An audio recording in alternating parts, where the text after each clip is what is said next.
So you're thinking about starting your own nonprofit organization. But what is a nonprofit exactly?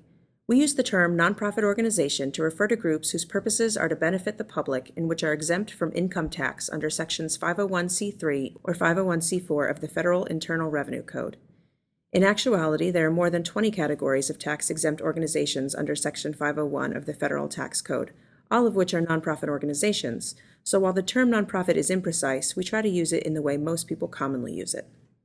So where do you start? Let's begin with what you already know.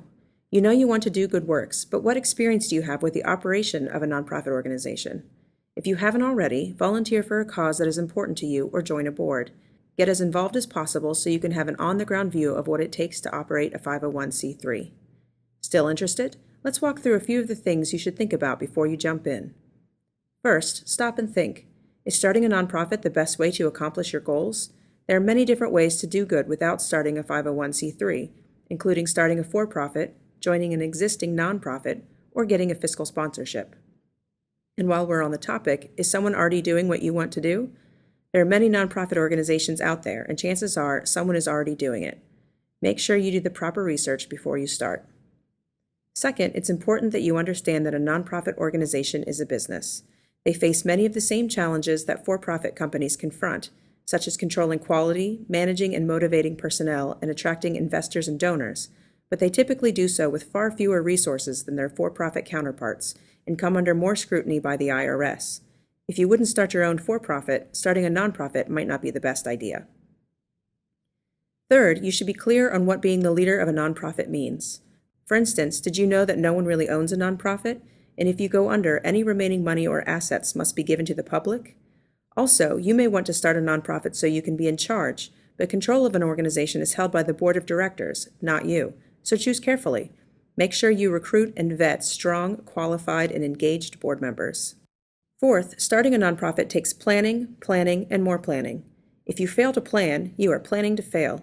A failed business affects primarily the owners and investors, but a failed or marginally successful nonprofit organization wastes scarce charitable resources that could be used to serve those in need. Also, a poorly managed nonprofit organization reflects poorly on the entire nonprofit community and affects the ability of other nonprofit organizations to gather support. Before starting a nonprofit, you should be able to answer yes to all of these questions. Is your proposed project something a tax-exempt organization can legally do? Can you demonstrate that the need or opportunity exists? Can you clearly state your mission? Can you describe what success would look like? Can you describe how you will pursue your goal? Will others commit time and resources to your cause? Do you and your supporters have the skills best suited to starting the proposed new organization? Have you carefully considered a partnership with an existing organization? You should also note that the startup costs are about $1,000, so keep that in mind. I hope this helps you get focused. For more information, go to CNMSoCal.org to download our ebook, Get Ready, Get Set, which explains all of this in more detail and also includes information about the legal framework of a nonprofit, as well as publications, links, and organizations that can help. Also consider ordering a copy of our 2-minute answer guide for fast, easy answers to your nonprofit questions. Good luck and best wishes.